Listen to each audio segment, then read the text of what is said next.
Hello, guys. Welcome to the first show of Make and Play. We'll start in 30 seconds.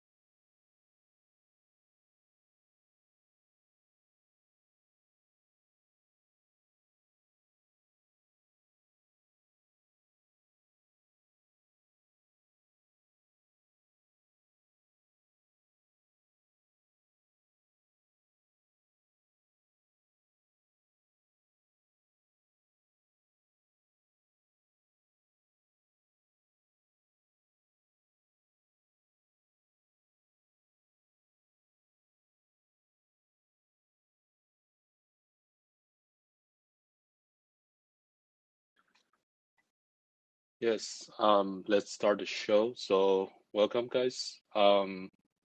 Just a brief introduction. My name is Roger. I work at a small independent game studio right now, and for my education experience, I studied engineering and did some research in computational physics for my graduate school.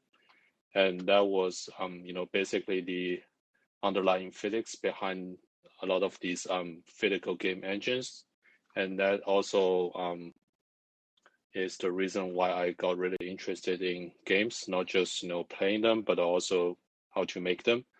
So I created this podcast show just to do some brief recaps of the game news that happened in the past week or months. And those are usually more on the general gaming technology side.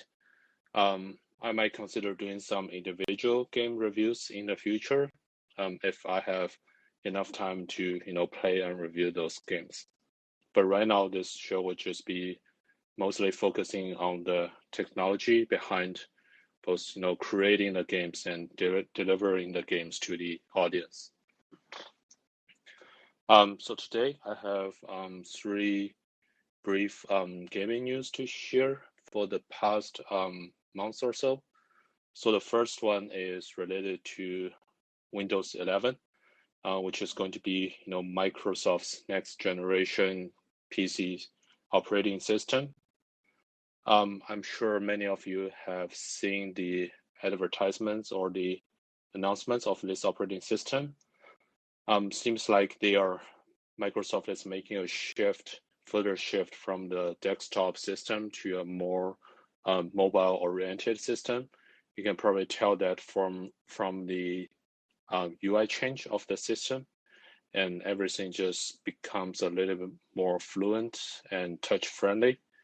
However, what really catches my eyes from the announcement is that they announced several direct improvement in terms of gaming experience.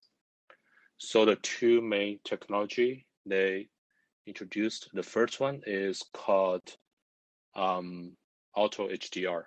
So it's basically allows any computer with a NVMe SSD and a Windows 11 system just a computer with the Windows 11 system to automatically add HDR, which is high dynamic range enhancements to games built on DirectX 11. So DirectX 11 is this rendering technology used by most games developed for Windows system, and it was released I think right before 2010. So that means pretty much any games in the past 10 years just gets an automatic color and brightness enhancement. And this doesn't require any effort from the developer side because it's made possible by just a system upgrade from the Windows side. So high dynamic range compared to SDR, our standard dynamic range. HDR basically allows the game to render a much wider range of brightness values and colors, giving an extra sense of richness and depth to the image. This technology was first introduced in the Microsoft, their own consoles, the Xbox Series X and S, released last year.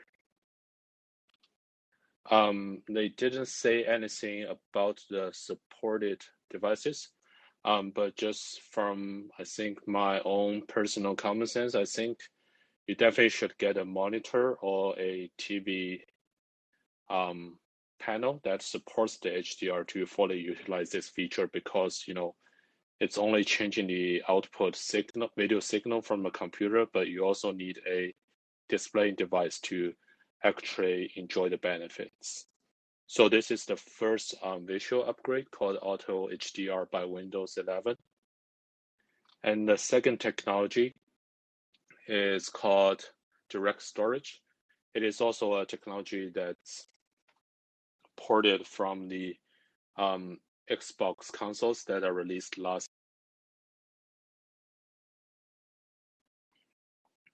So what this technology does is that it requires your computer to have a NVMe SSD and proper drivers.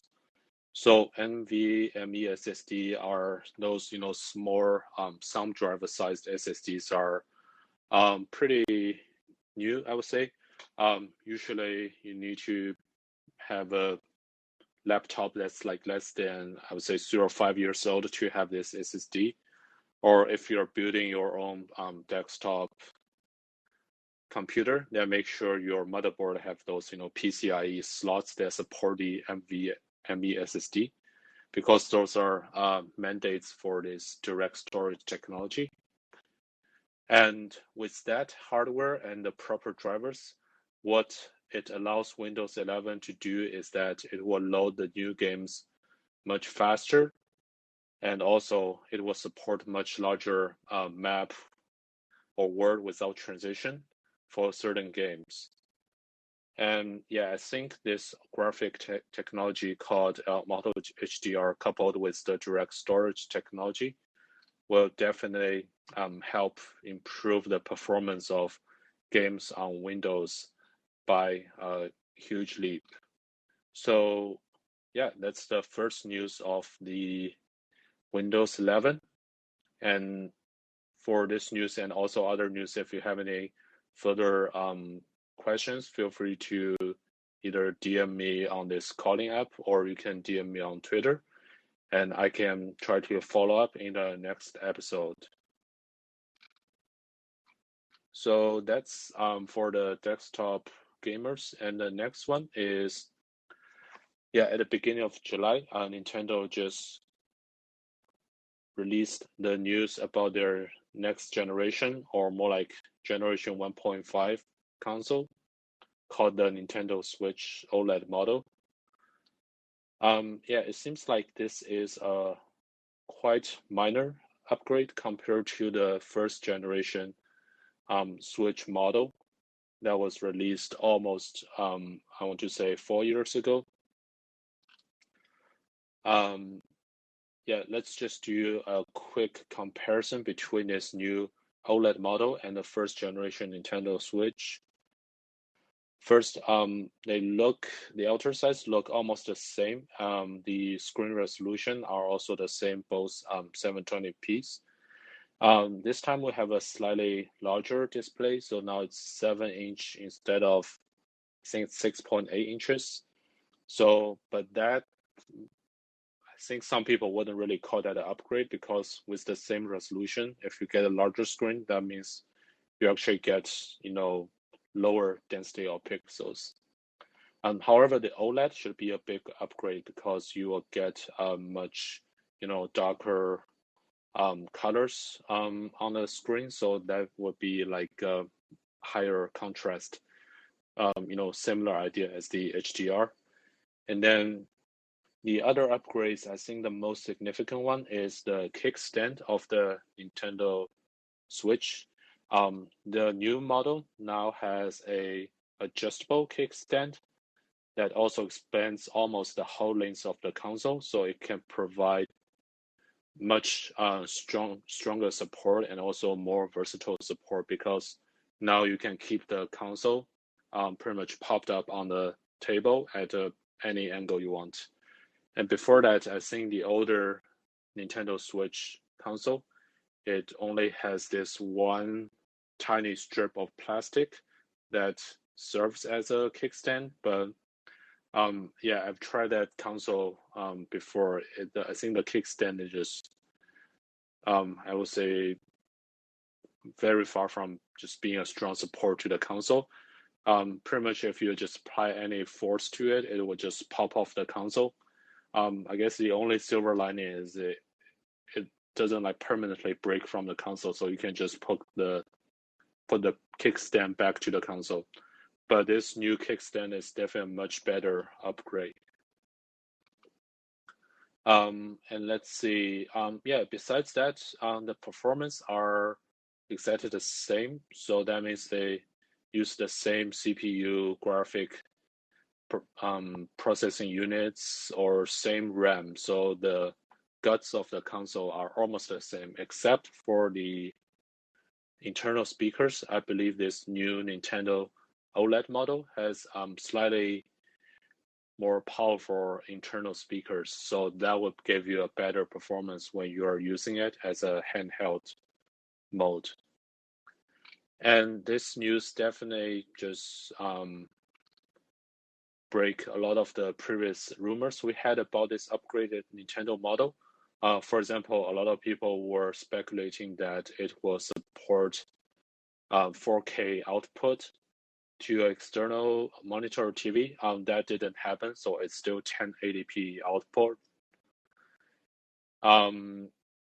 Of course, people were speculating that it will use upgraded NVIDIA units that have much better graphic performance, and that was probably in the plan, but they have to scratch that because of the global chip shortage. Because Switch has such high sales volume, it's really hard to source so many high performance mobile chips. Yeah, I guess that's pretty much it for this Nintendo Switch OLED news. Oh, and one last upgrade of this model is that it now has a Ethernet cable, Ethernet port inside the docking station, so that when you are using this console in a docked mode, you can use an Ethernet cable to connect it to your home network. It should be much faster and more stable compared to just using the Wi-Fi.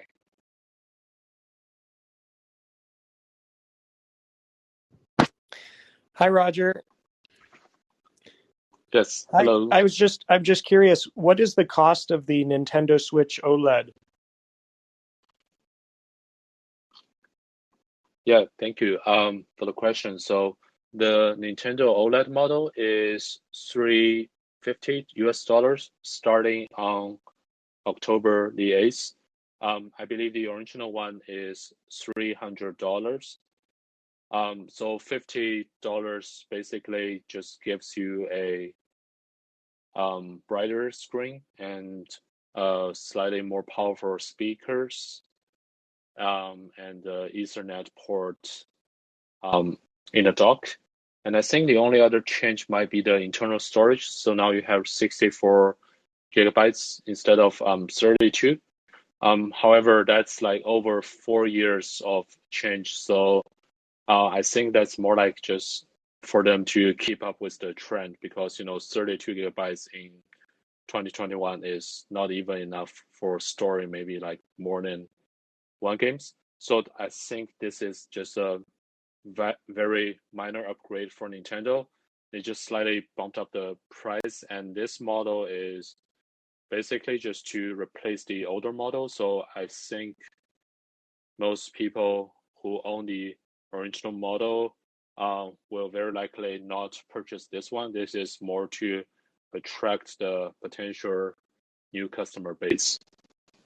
Yeah, Got thank it. you. Yeah, thank you very much. I'll drop out of the caller queue and you can continue. Great job, by the way. Yep, thank you. Thank you.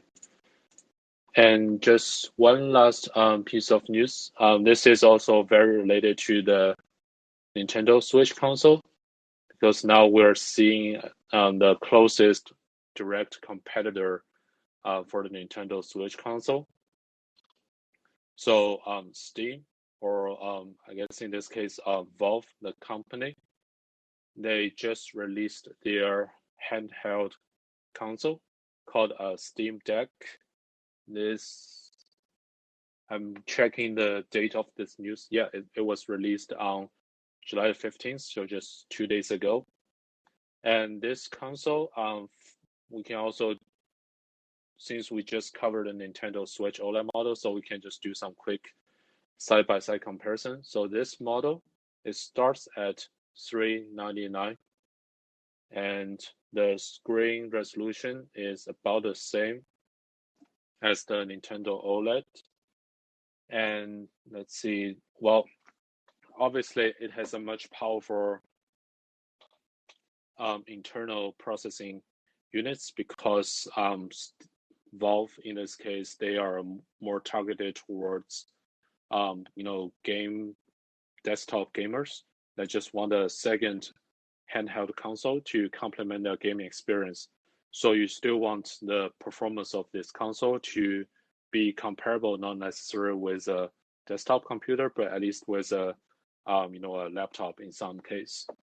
So it has a AMD APU with a quad-core Zen 2 CPU and 8 computing units of the AMD graphics. It's called RDNA2.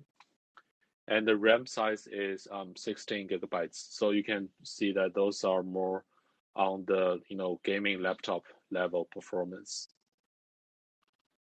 And then I will probably post some show notes later with some links so you can see some of the drawings of this console and the detailed specs of this console. So this is definitely a more powerful handheld console compared to the Nintendo Switch. However, I think there are a few drawbacks here. So first of all, the battery life is not going to be so ideal. Here they say moderate usage will be 7 to 8 hours, but that's for like 2D games or web browsing. So if you are playing those high performance games on Steam, then you'll probably get just above 2. And then I think another major disadvantage of this console is that it is just way too big as a handheld console. It's hard to visualize since it's an audio show, but I think I read a comparison that if you look at how long this console is, it is actually longer than some of the desktop consoles. For example, the Xbox Series S, that's the smaller white-colored Xbox desktop console. So this handheld console, it is actually longer than the smaller desktop console you could find. So just imagine like holding that in your hand. It'll probably not look as natural as holding like a Switch or Switch Lite. And yeah, speaking of the handheld performance or like ergonomics, besides being maybe too large in volume, it's also quite heavy. Trying to find the exact weight here. It seems like it's missing from this article, but from what I previously read, it's almost as double the weight of a traditional Nintendo Switch. So that means it's probably not far less comfortable to hold in hand for long duration compared to a more traditional handheld console like the Nintendo Switch or even the previous generation Nintendo consoles like the 3DS. So yeah, pretty interested seeing how this will sell compared to the Nintendo. But this definitely has its own unique customer base because first of all, this runs its own custom operating system called Steam OS. So that means it's a Linux-based system that has its own modification by Valve. But I think they also mentioned that you can install Windows or other custom Linux systems on this console.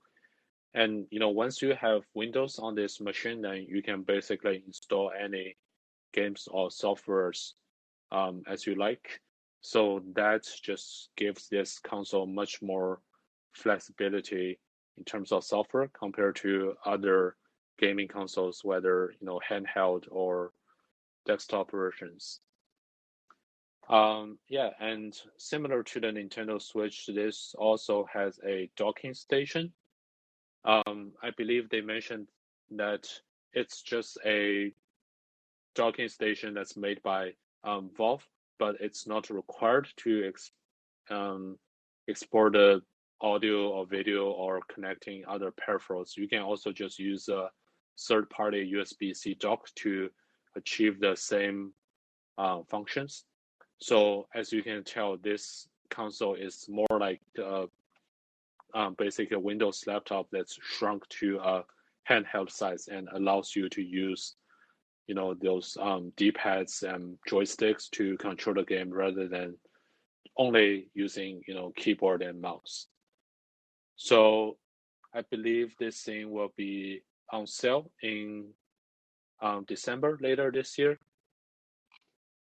So pretty excited to see these two new consoles released later this year.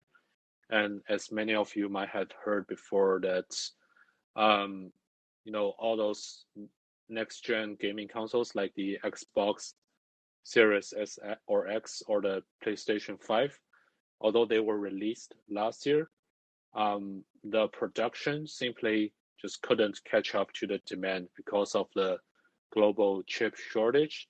So a lot of the market analysts, I think they were predicting that 2021 might be the actual first year that these consoles start to really sell in public channels and meet the demand from the customers. So essentially, 2021 is the actual first year where all these different consoles will have a similar starting line and start to compete with each other.